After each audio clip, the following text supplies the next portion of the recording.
Bueno, no sé si se escucha bien. Sí, se escucha. Bueno, primero, buen día a todos. Hoy me tocaba dar clase a mí, me toca dar la parte de lo que es la ventilación mecánica en el paciente con obstrucción al flujo aéreo. Primero que nada, tenemos que decir que dentro de esta patología tenemos distintos grupos de enfermedades o distintos grupos de pacientes que son bastante heterogéneos, dentro del cual podemos encontrar el paciente con asma, con enfisema o con variantes que son mixtas. No sé por qué no me estaría pasando la diapositiva.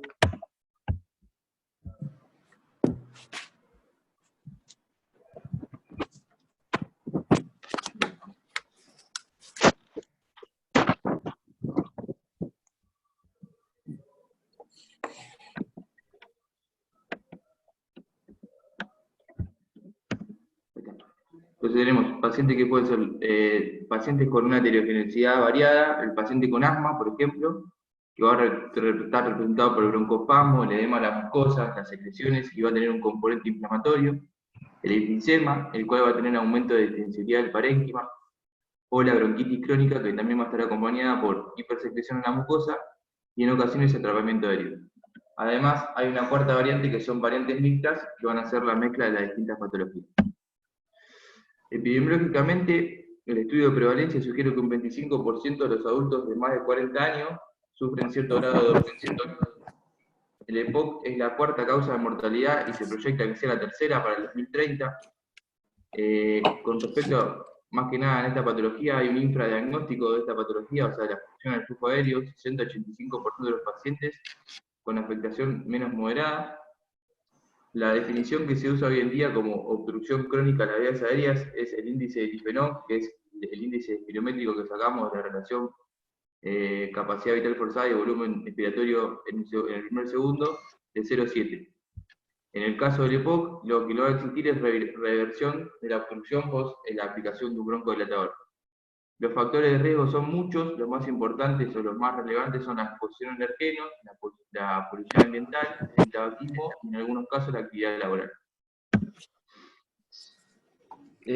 Antes de entrar en lo que más que nada la ventilación mecánica, lo que quisimos darle a la clase con Fernando, que fue mi tutor, es también como un complemento de lo que es la evaluación cuando vamos a ver a los pacientes, ¿no?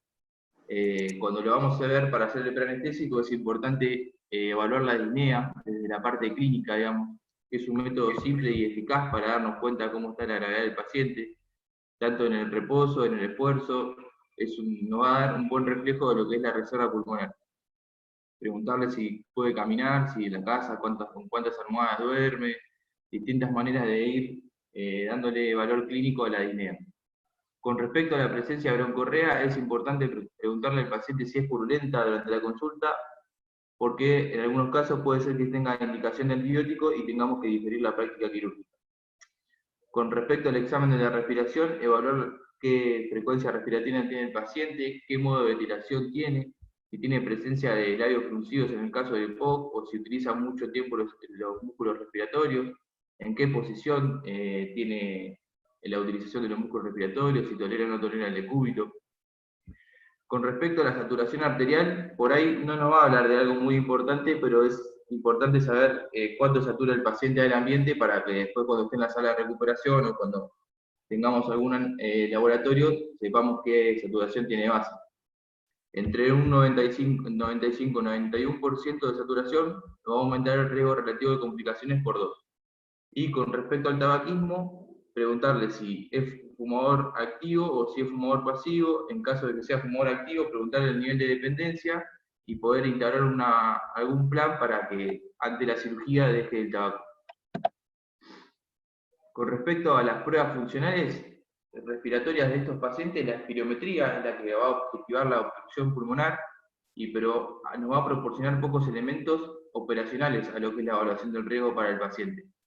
Se considera que el valor pronóstico de la misma es bajo en comparación con la información derivada de la anamnesis. Por eso es que es tan importante, cuando estamos hablando con el paciente, evaluar la disnea y el grado de obstrucción de manera clínica. En la práctica se reserva para pacientes con EPOC que van a ser sometidos a una intervención con importantes consecuencias pulmonares o cirugía abdominal alta o cardiotorácica. O sea que no se le va a hacer una espirometría a todos los pacientes que tengan EPOC y vayan a ser sometidos a una cirugía. Va a depender de la cirugía y del paciente. La gasometría arterial, el valor predictivo de esta prueba es mediocre y no tiene indicación de rutina en el preoperatorio. Dos cosas que podemos utilizar, que son bastante nuevas para lo que es la evaluación preoperatoria del paciente con EPOC, es la urea plasmática, porque nos va a demostrar que hay una complicación de riesgo respiratorio, y la determinación de la albúmina. Bueno, esto es un poco para recordar cómo es la espirometría en el paciente obstructivo. El BEF1 va a ser el que va a caer de manera más significativa que la capacidad vital forzada, va a haber una disminución del flujo expiratorio, o sea, el paciente va a tener aumento de la capacidad residual funcional porque va a tener un volumen expiratorio que no va a ser logrado, que no va a lograr expirar. El cociente, como dijimos, va a ser menos del 0,7% o del 70%. La intensidad del trastorno obstructivo lo vamos a valorar más que nada con lo que es el valor teórico del BEF1. En lo que es la enfermedad incipiente, como dijimos hoy, hay mucho infradiagnóstico porque esta relación puede ser normal. La capacidad pulmonar total va a estar normal o aumentada y el volumen residual aumenta porque hay atrapamiento aéreo. Esto es una forma de clasificar a los enfermos con EPOC, con la espirometría. Tenemos 0 sería el paciente en riesgo, el EPOC leve, que tiene una espirometría normal, podríamos decir mayor al 80%, pero ya tiene afectación de la relación. El moderado, que está entre el 50 y el 80%, el grave, que está entre el 30 y el 50%, y el muy grave, que tiene menos del 30%.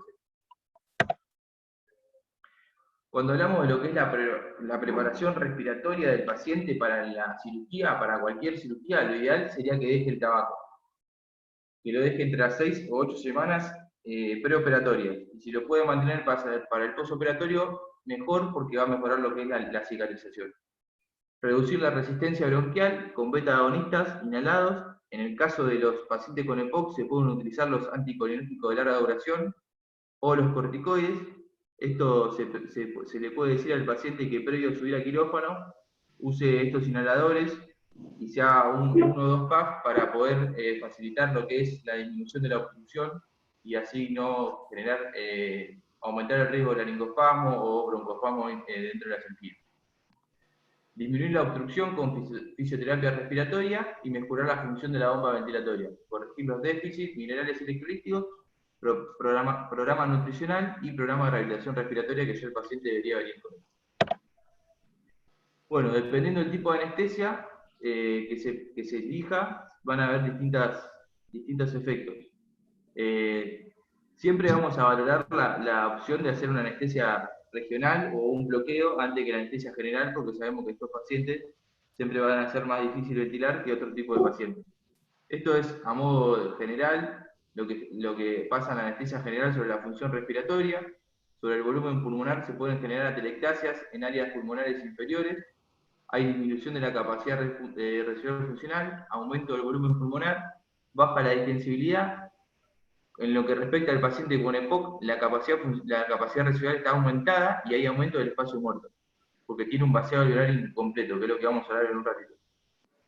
Y con lo que respecta al control respiratorio, hay baja la respuesta ventilatoria a la hipercapnia, a la hipoxia y a la acidosis. Este es un cuadro de las principales drogas que utilizamos nosotros en lo que es la anestesia para estos pacientes. No lo vamos a pasar, es a modo de dato, de recuerdo. Y después empezamos a hablar de lo que es el paciente per se con obstrucción del flujo aéreo. Estos pacientes, dentro de lo que es la fisiopatología, van a tener incremento de la resistencia al flujo aéreo, que va a estar determinado en su mayoría por el broncoespasmo. Va a haber inflamación de los tejidos peribronquiales e incremento de producción de moco. Incremento de la resistencia que va a generar atrapamiento aéreo e hiperinsuflación. Y va a haber empeoramiento mecánico por parte de los músculos respiratorios. Tanto en el asma como en el EPOC, el mecanismo es el incremento de la resistencia al flujo aéreo, que va a estar dado por broncoespasmo, inflamación o incremento de la mucoproducción. En el EPOC, particularmente, lo que va a haber es más colapso de la vía aérea por destrucción del parénquima. especialmente en el tipo enfisematoso, y va a haber pérdida de lo que es el retroceso elástico del pulmón. Y en el asma, lo que va a haber más que nada es hipertrofia de las paredes de la vía aérea por inflamación. Hay menos colapso de la vía aérea a pesar de la reducción del calibre, y generalmente hay una reversibilidad de esa obstrucción, salvo que ya el paciente tenga enfermedad avanzada. Bien, lo que pasa en estos pacientes, como dijimos, que es lo más importante, es la limitación al flujo aéreo. Y eso va a influir sobre la mecánica ventilatoria o respiratoria. Va a incrementar la variación de presión necesaria para vencer la resistencia de la vía aérea para un determinado flujo, ocasiona hiperinsuflación que contrarresta parcialmente el aumento de resistencia al incrementar el diámetro de la vía aérea, pero por otra parte baja la compliance del sistema. También aumenta el espacio muerto y por lo tanto el volumen minuto requerido para lograr una correcta ventilación alveolar, y estos pacientes por lo general generan autopip y ocasionan un mayor trabajo respiratorio para activar el trigger inspiratorio. La capacidad de la musculatura para afrontar el grado de carga de trabajo respiratoria va a estar alterada.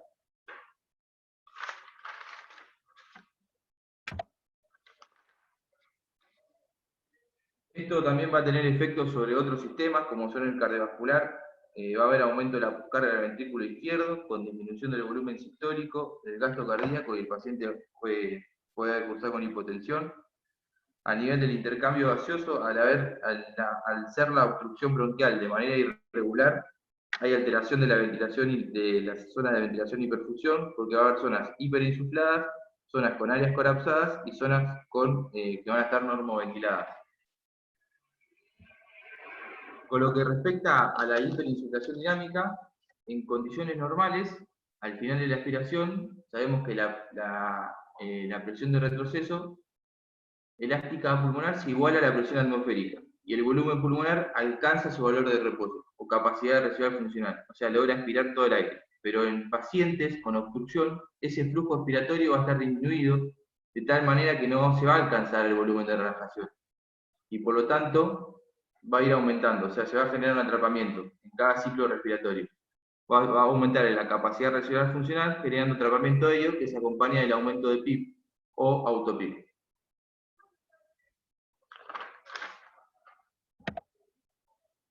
¿Cómo se puede evaluar la hiperinsuflación dinámica? La podemos evaluar desde distintos puntos de vista.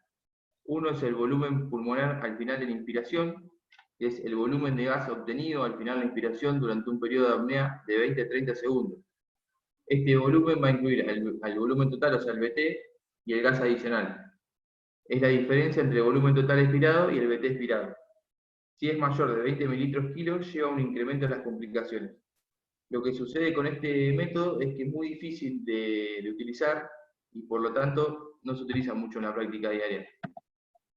Por ahí lo que es más fácil para nosotros es medir la autoPIP o la PIP intrínseca, que es la aparición espontánea de presión positiva al final de la aspiración a nivel alveolar, debido a que hay un tiempo expiratorio que es insuficiente. Un valor de autoPIP mayor de 8 a 10 centímetros de agua puede generar complicaciones. ¿Cómo podemos medir la autoPIP? La autoPIP la podemos medir de distintas maneras.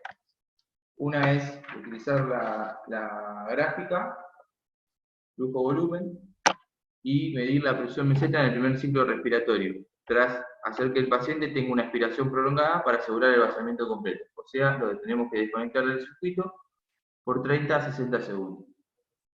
La presión meseta de ese primer ciclo va a reflejar la presión alveolar debido a la insuflación por VT, o sea, va a tener un autoPIP de 0.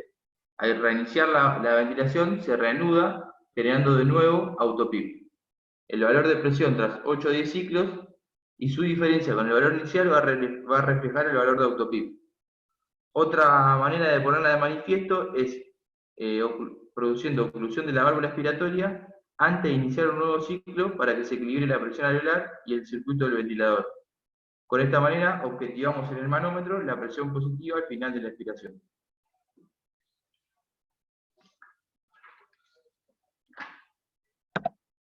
Este es el gráfico de flujo-tiempo. No se ve bien la línea punteada verde, que estaría acá, que sería en el caso que sea normal o fisiológico, se llega a este punto al fin de la inspiración. En este caso no llega y el paciente tiene lo que se denomina autopip. También se puede evaluar con la presión meseta o presión plató, que permite estimar la inflamación alveolar promedio hacia el fin de la inspiración, y para ello hay que colocar el sistema en condiciones de ausencia de flujo, colocando una pausa al fin de la inspiración. Si es mayor de 30 centímetros de agua, la podemos tener o se va a relacionar con lo que son las complicaciones graves. ¿Qué consecuencias puede tener todo esto? O sea, ¿qué consecuencias nos va a generar, como dijimos, la hiperinsulación dinámica?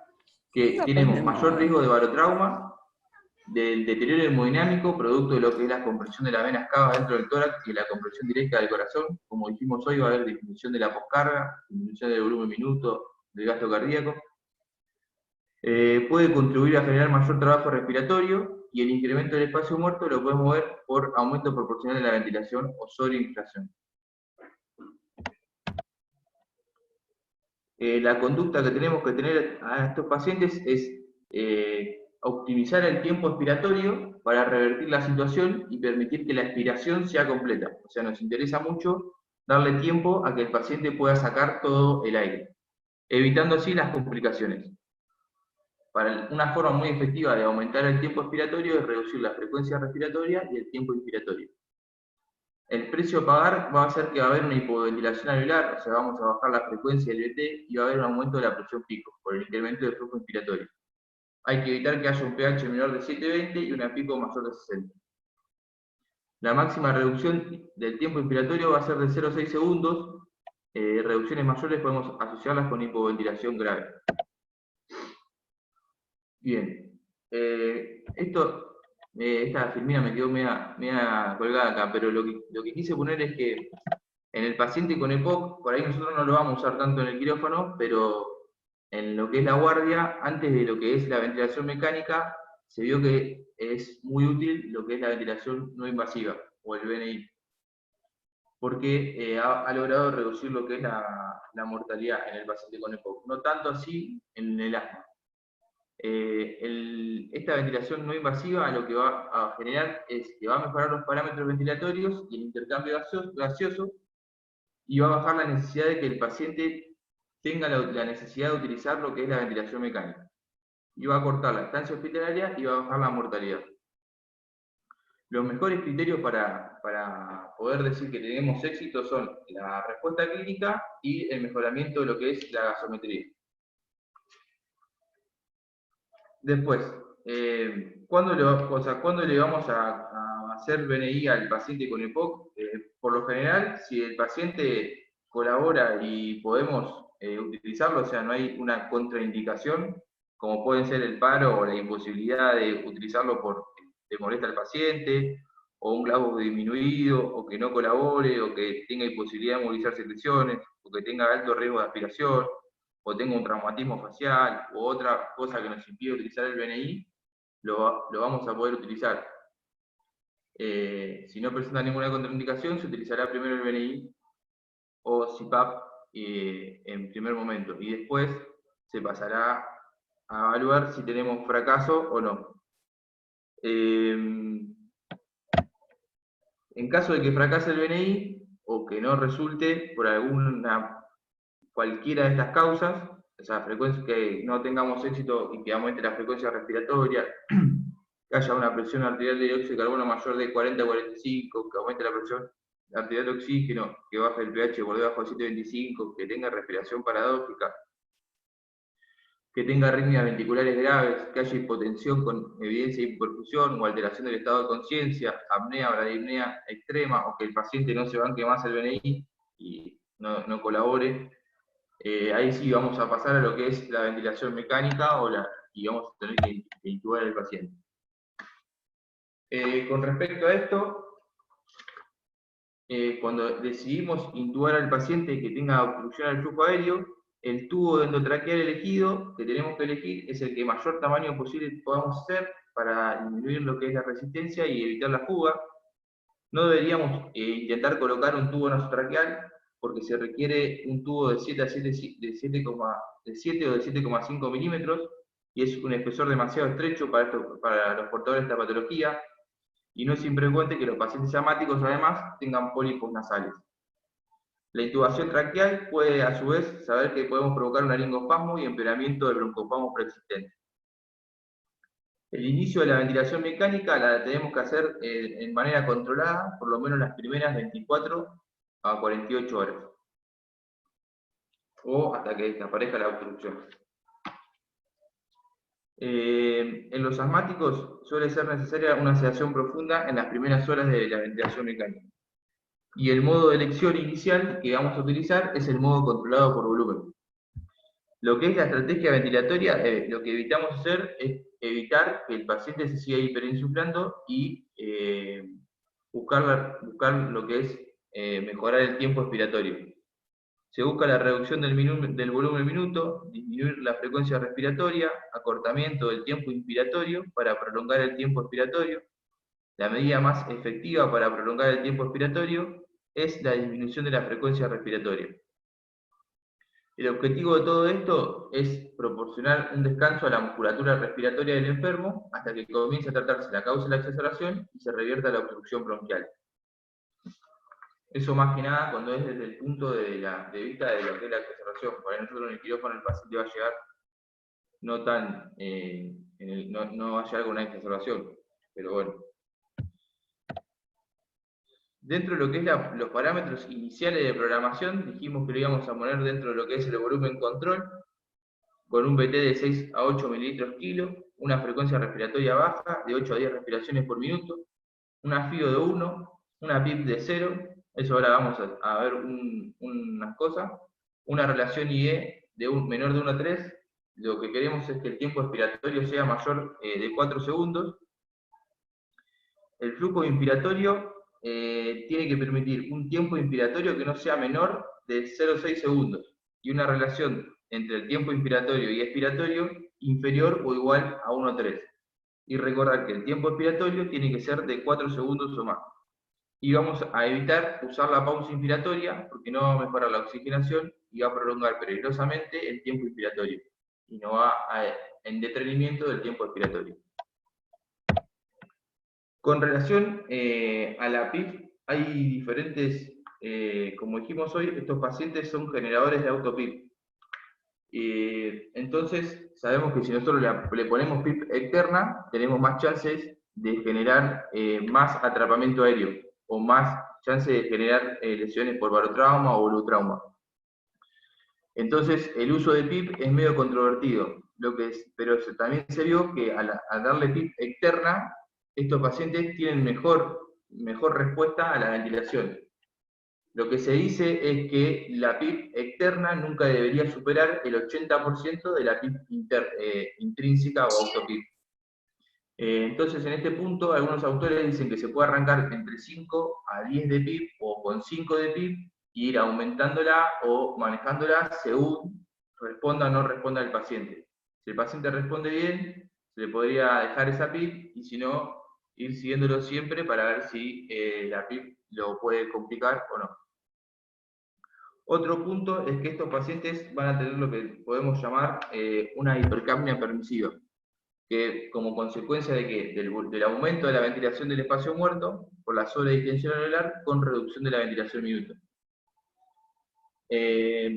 Los intentos de reducir la presión arterial de oxígeno mediante el aumento de ventilación minuto puede dar lugar a más hiperinsuflación y mayor aumento del espacio muerto fisiológico.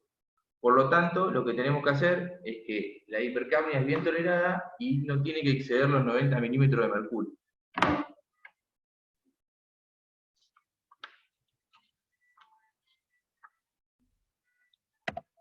Y me quedé sin más nada. Eso era todo.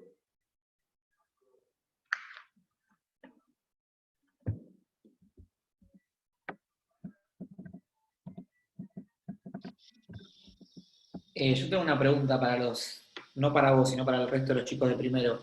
Cuando vos pasaste la diapositiva de los fármacos y que no se hizo el recuerdo y demás, me gustaría saber si todos tienen claro qué fármacos tienen que tener, no pongas justo la diapositiva porque A ver, uno o me hace un resumen de qué fármacos o con qué fármacos tiene que tener cuidado para un paciente asmático, o qué fármacos son seguros para usar.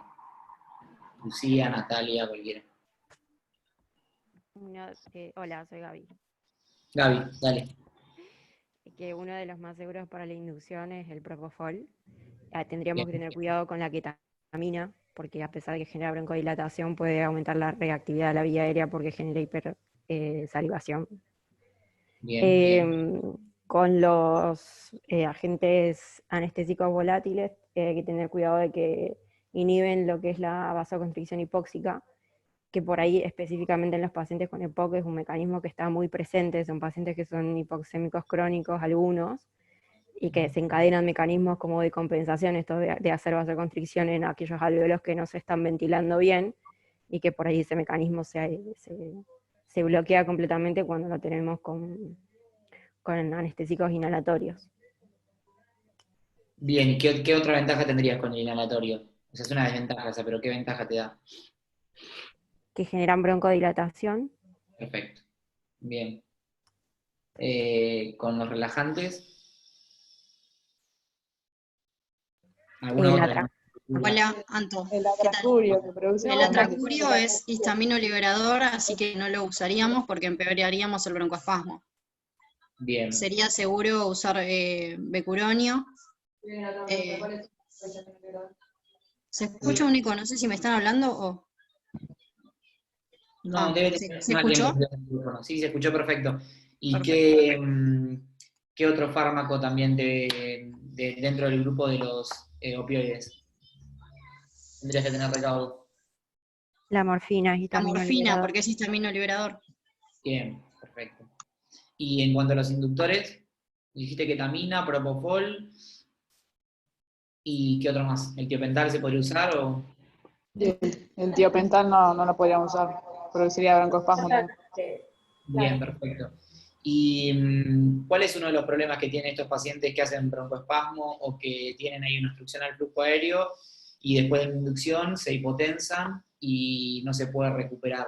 ¿Qué medida podrían tomar para o cómo entenderían el por qué ese paciente tiene una hipotensión después de la inducción y no la pueden recuperar, hizo un broncoespasmo, no pueden mejorar su oximetría y el paciente empieza a deteriorarse cada vez más? Ustedes lo están intentando ventilar, pero no le pueden meter UMBT, levantan mucha presión, lo interpretan como un broncoespasmo, intentan hacer el tratamiento, el paciente sigue hipotenso porque lo terminaron de dormir. ¿Y cómo podrían solucionar eso que le está pasando? ¿Qué es lo que le estaría pasando al paciente? En ese Pues, caso no se podría generar una desconexión del paciente de la máquina para favorecer el vaciamiento pulmonar. Exacto, o sea, el paciente por todas las repercusiones hemodinámicas que contó Francisco, va a tener todo el aumento del atrapamiento de la hiperinsuflación dinámica, que disminuye todo el retorno venoso y todo lo que explicó, y que obviamente va a bajar el gasto cardíaco al paciente, además del impacto hemodinámico que ya tiene por todas las drogas que ustedes usaron para hacer la inducción anestésica, o sea que eso lo va a deteriorar cada vez más, y una de las formas de mejorar su repercusión hemodinámica es desconectarlo para que pueda liberar ese aire que tiene retenido y de alguna manera disminuir esa hiperinsuflación que está teniendo, ¿sí? Porque ustedes van a estar intentando meterle BT y todo eso va a generar más y más atrapamiento y va a ir en detrimento de el estado hemodinámico que va a tener el paciente que recién se termina de intubar. Eso es una de las causas que tiene un paciente luego de una postinducción, sobre todo con la obstrucción al flujo. Y otra cosa que le voy a preguntar es si el paciente no mejora hemodinámicamente después de eso, después de desconectarlo, ¿en qué podrían pensar? En un neumotórax. Un neumotórax, perfecto, bien. Bueno, no sé si algún otro tiene alguna pregunta. ¿Se entendió la forma de medir la autopip, la hiperinsuflación? O sea, dentro de las cosas que nosotros tenemos disponibles en quirófano, ¿no? Con la presión meseta, la PIP. Eso es importante. Yo, Jaco, te hago una pregunta. Sí. En ese caso, entonces, para medir la autopip... Miedo con esto. ¿Cómo? No, nada, te jodo. Por ahí, no, cuando estamos, nosotros lo que tenemos para medir la autopip, entendí bien, o sea, la pausa expiratoria no la tenemos. La expiratoria no. Bien. Lo que hacemos es dejarlo en stand-by, el ventilador.